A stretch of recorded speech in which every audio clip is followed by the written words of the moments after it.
your personal experience, what are the bridges, but maybe also what are the barriers that you experience in connecting religion and dealing with the HIV challenges?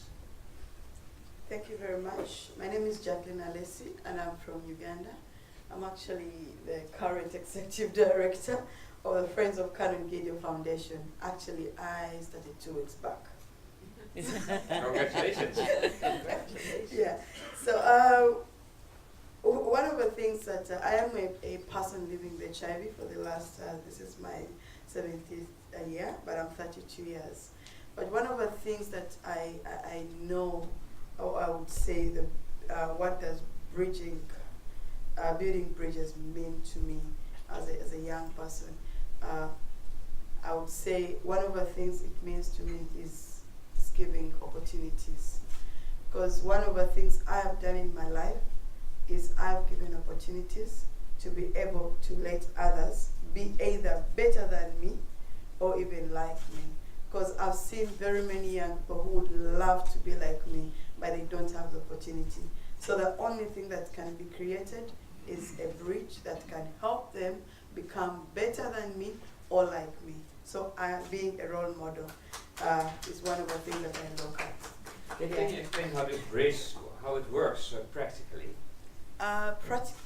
Practically, is more of, I would not say putting yourself in another person's shoes, but being the face that everyone wants to look at. Sometimes it's not about the beauty, it's not about what you are, it is about what you think other people will benefit from. So to me, the bridging is more of putting yourself there that everyone can look at you and say, yes, if she can do it, I will say the African way, I can also did it. If she did it, I can also do it. Yeah, so basically that is what I can say. Yeah. So that also implies the willingness to become visible. Exactly. Now this runs against the notion of stigma. I mean, stigma has the intention to become invisible. Oh yeah, so what I really mean is, you have always to be there. You have actually to be visible. One of the things I've done in my previous work, or even in my work right now, is if we need to end stigma, we need to make sure that we have role models. I'm going to bring back the issue of role models. A role model is not about you modeling. When we talk about modeling and it comes to the African culture, someone would say, oh, the person has to be modeling and all that. What I mean here is about you doing things that inspire others to be better than you or like you. So you're not supposed to do things in the back. You're always supposed to do things where everyone else can see and say, oh, Jacqueline did that, I can also do it. Yeah. Thank you. Canon Gideon. Yes, please. This notion of the role model, is that also related to your own experience in building bridges? How does it work for you? Or would you mention other bridges? Walking the talk is one of the very important elements in building bridges. Professor Brevin John was talking about we have the means, but do we have the will? Yeah. And when you look at, for example, many scriptures, many religions, we have scriptures that talk about loving your neighbor as you love yourself. Do not do to others, or do not say to them, do not even think about them. I love when you talked about how are we thinking and what are we thinking when you were giving your introduction. So it's even in thoughts. Are you thinking about someone that could be hurtful if thought about you? So we have the ethics, we have the moral instruments, we have international frameworks for human rights, but building bridges is moving from the head to the heart to say, I know, for example, we know that bridges are costly. That's something that probably you have talked about here. That bridge, when you say, I'm building a bridge, if it is a great bridge, to be sustainable, it has to be costly.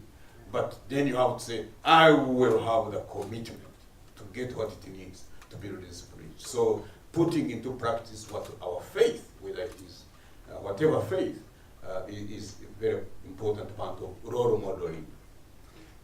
How does being a religious leader, does it support you in building those bridges, or is it sometimes a hindrance? How does that work for you? Repeat that. Being a religious leader yourself, does that support you in building those bridges, or is it sometimes a hindrance? It supports me most of the time. Yeah, because I'm a teacher by profession, I'm a pastor by calling, I'm a theologian by training, and when I combine all of that, I find I have tools that helps me to build bridges. For example, when I was told I was HIV positive, the first thing that this man who mocked me was saying, "Man of God, what are you going to do?" He thought that I would crumble, but I had the scriptural, spiritual, and ethical tools to help me survive. And I told him, I don't know what I'm going to do now, but I'm sure God will give me guidance on what to do. And the first thing was, break the silence, be open, right. Help others, expand the image that people have about HIV, and help them to see that my spiritual status may not reveal something about my HIV status, and vice versa. When we came to forming the network of religious leaders living with or personally affected by HIV, our tools which we had helped us to say we don't need just to form a network of religious leaders who are positive. We need to build a bridge with those who are personally affected. And when we did that, it was an additional value. Then we said, no. We also need to build bridges across faiths. So Inerera was intentionally started around interfaith network. Then we said we need to bring bridges to all people. And now we are at a stage where we are saying we need to bridge bridges with young people so that we can empower them, train them, educate them holistically so that they are able to fight AIDS in a way that is very appropriate and sustainably so. That's why, Jackie, we are cooperating. The connection again. Yeah. Well, at least it shows for both of you how you turn your vulnerability into a source for spiritual growth and for helping and empowerment for people. Yes. Philippians 1:12 helped me a lot. I read that verse and it has, and actually it formed, JP is here, it formed our theme for our first conference for religious leaders. We had transforming our personal adversity into service. We got it from Philippians 1:12, where Paul was saying, "Brethren, I want you to know that the things that have happened to me have furthered the cause of the gospel." So how do you turn these the liabilities or challenges into resources for moving ahead and building a better world with better bridges of hope, of love, and of solidarity? Thank you. Marcia, those are building bridges is not only crossing the religious barriers or the age barrier, it's also crossing cultural and ethnic barriers. Can you speak about what bridges mean in that respect? Yes, and thank you. And just thank you to everybody for being here. And already this morning there have been such powerful messages, so just thank you, everybody. I tend to be a person who looks things up and picks a definition that I think will be valuable and helpful. So I'm going to share with you a few definitions that I think we're talking about building bridges here. But you know, and this is really for us, right? For those of us who believe that we are working in this area, it's important for us to sometimes stop and check if what we're doing is what we are intending to do, right? So I'm looking up building. You know, what's a definition of building that I like? And it was constructing. Okay, so we're constructing a bridge here. Pulling parts together, right? So you saw people putting the parts together, but we are pulling the parts together. Now that's going to ask us to work differently. It's going to ask us to work differently because we are engaged in pulling the parts together. We are the ones that are building the bridge. And it does happen over a period of time. So it doesn't happen tomorrow, doesn't happen next week, but it happens in a continual fashion. So that's what we're doing if we're building, right? We're constructing, pulling parts together, and it's over a period of time. Then there's another definition. See, this is the fun part. You can pick any definition you want, okay? Incorporate and make a permanent part of a structure, a system, or situation. So now we're all here at this meeting, and I appreciate what my colleague Sanal said, because she's like, I was at a meeting a couple weeks ago, I'm still kind of working on figuring it out. Well, how do we take what we are learning here and incorporate it on a permanent level? Not just today, not just what we hear among ourselves, but how do we use it and make it lasting? Because you know what, around HIV, we've learned a lot of stuff and we walk out of the room and we forget it. And we forget the session we were just in and we act as though we didn't get any useful information. So I want to throw that open to us as we're constructing and building. Okay, those are two definitions I thought were helpful. But then now let's talk about the bridge, right? A structure carrying a pathway. Where are we going? Where are we headed? And in this particular definition, it was over a depression. And I thought, okay, HIV, we have not done so well, and there's a lot of depression. There's a lot of not okay under this bridge, right? And so we're not just going over, we got to really pay attention to what we're crossing when we're building this bridge, right? A time, a place, a means of connection and transition. I thought that was an interesting one of a bridge. Do you think about a bridge that way? That it is a place and a means of connection.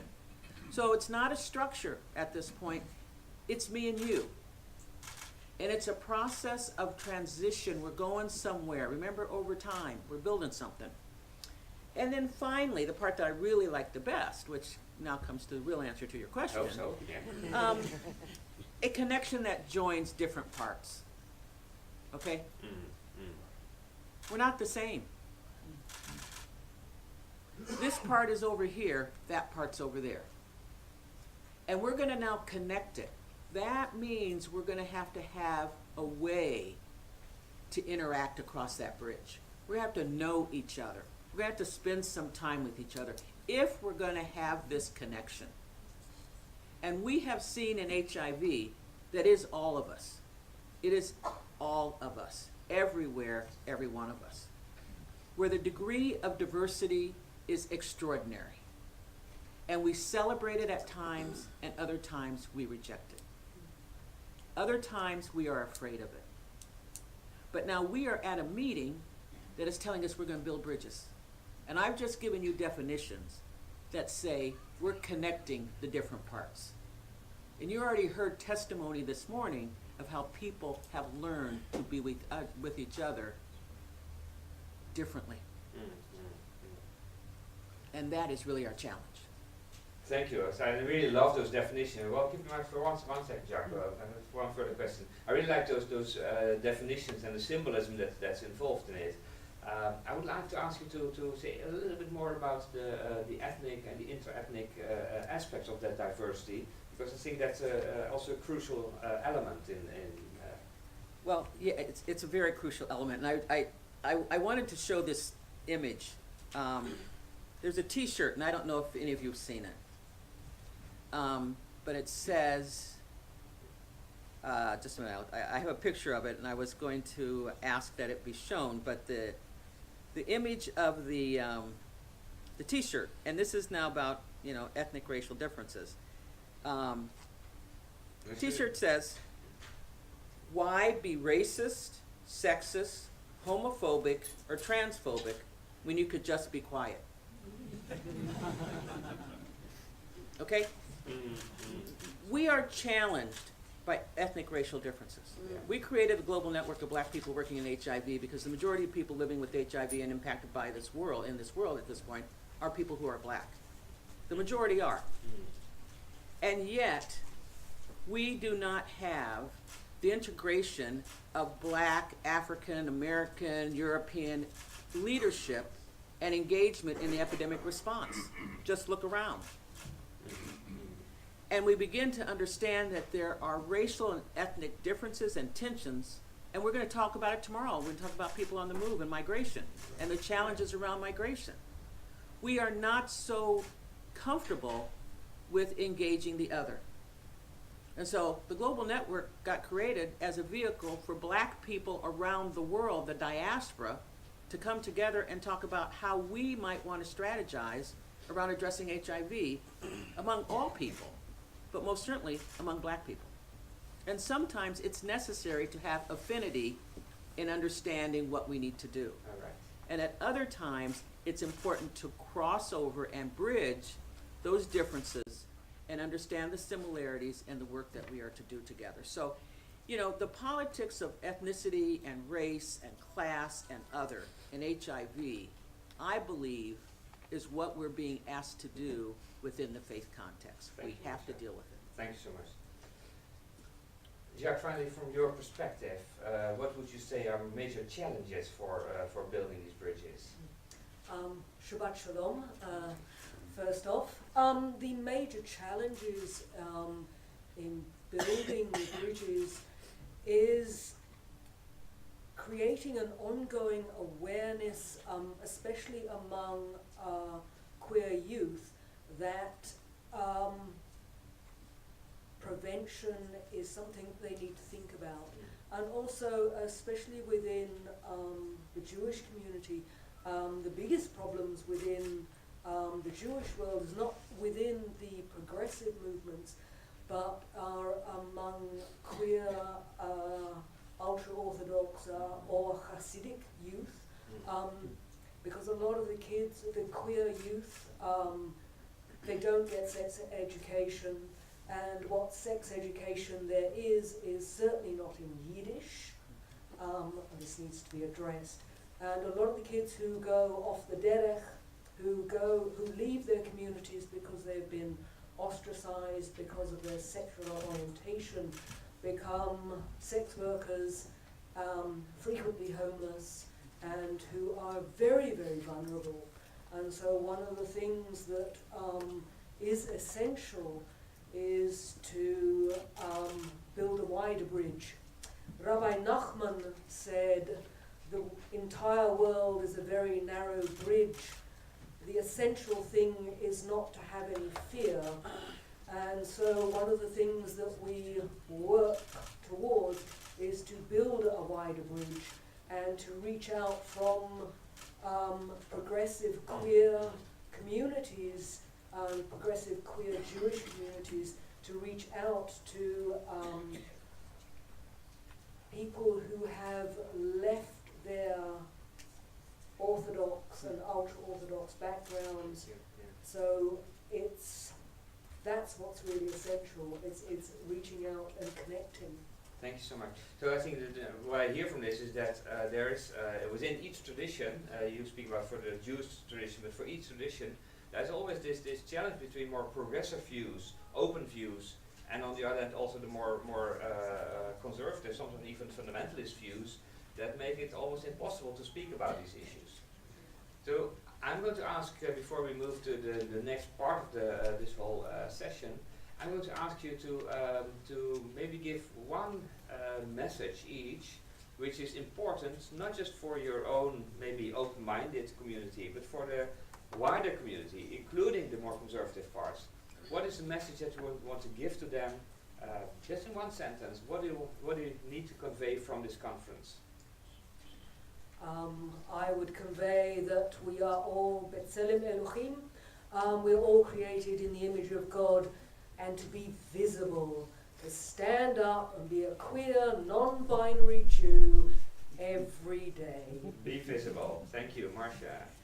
I would like to invite you, as a senator who has integrated all these aspects of your life to the United States, and demonstrate what good senators can do and be, and how they can lead in ways that we need leadership. If they let me in, I will, Marcia. Okay. I come from a Christian background, and my Lord Jesus said, if if you love those who love you, Yeah. those who are known to you, what is the use? Love your enemies, love strangers. We are at a point where we are being invited to love people who are strange to us in the way they believe, in the way they behave, in the way the values are not easy to grasp, but we are challenged to love. And I think that's the love that we conquered AIDS, to go into, to build bridges of love, solidarity, and hope with people who are at risk, the families who are vulnerable, the communities that are AIDS burdened. I think, brothers and sisters, the challenge, can we grow a love revolution, a love movement that is big enough than stigma and great enough to bring the human rights and human dignity to the scale that can not only end AIDS, but sustain the end of AIDS. Thank you. What I hear is make the connections, make the effort to connect to people who are really different and where it's more complicated to do so. Don't only work within your own safe bubble. Exactly. My message would be, God is the same today, tomorrow, and every time or every day. One thing that I would want to just continue what Karen said, true love is never racist. True love is always real, regardless of whatever you do or whatever you are. Let's continue appreciating the fact that, you know, we've come together to fight what is now called a threat. I know we can get there. We're looking at ending AIDS by 2020, which is actually not very far from today. So let's love each other, let's work together. I know we can do it. It's a matter of just working together. The bridge is always built with love, with understanding, and with materials, by the way. So the materials are us. The materials is what we are now looking at. So the materials is what we need to look at for, and we get. So thank you very much. Yeah. Thank you, Jacqueline. Thank you all for your contributions on this section.